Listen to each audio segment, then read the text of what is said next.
এই মহিলাটা ঘুমানোর আগে তার কাপড় চেঞ্জ করছিল, কিন্তু তখনই হঠাৎ করে সে নড়াচড়া বন্ধ করে দেয়, যার কারণে তার স্বামী তাকে একটা চাদর দিয়ে ঢেকে দেয়। কারণ এই শহরের সব মানুষগুলোকে একটা উইন্ডমিলের মাধ্যমে কন্ট্রোল করা হতো। যখন সেই উইন্ডমিলটা ঘুরতো তখন সব মানুষেরাই চলাফেরা করতে পারতো, কিন্তু সেটা থেমে গেলেই শহরের মানুষগুলোও থেমে যেত।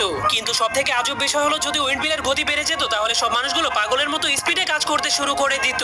তখন তাদের স্পিড এতটাই বেড়ে যেত যে তারা 1 বছরের কাজ এক রাতেই করে ফেলতে পারতো। কিন্তু একদিন হঠাৎ করে সেই উইন্ডমিলের উপরে বিজলি পড়ে যায়, যার ফলে একটা লোকের জ্ঞান ফিরে আসে।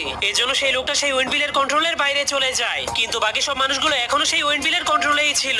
এরপর সে যে মেয়েটাকে পছন্দ করতো সেই মেয়েটার বাড়িতে গিয়ে তাকে চুরি করে নিয়ে আসে, কিন্তু এরপর সে যখনই সেই মেয়েটার সাথে ঘুমাতে যাবে তখন সেই মেয়েটা মূর্তিতে পরিণত হয়ে যায়। এজন্য সেই লোকটা অনেক রেগে সেই উইন্ডমিলটাকে ভেঙে ফেলার জন্য চলে যায়, কিন্তু তখনই গ্রামের মানুষেরা এসে তাকে মারতে শুরু করে দেয়, কারণ তারা মনে করতো এই উইন্ডমিল ভেঙে গেলে তারা চিরদিনের জন্য থেমে যাবে। ঠিক তখনই হঠাৎ করে সেই উইন্ডমিলটা ভেঙে নিচে পড়ে যায়, কিন্তু সেটা একটা নদীর মধ্যে পড়ে যাওয়ার কারণে চিরদিনের জন্য ঘুরতে শুরু করে দেয়, যার ফলে এখন আর গ্রামের মানুষেরা কখনোই থেমে যাবে না। এজন্য সেই গ্রামের সব মানুষেরা সেই লোকটার উপর অনেক খুশি হয়ে যায়।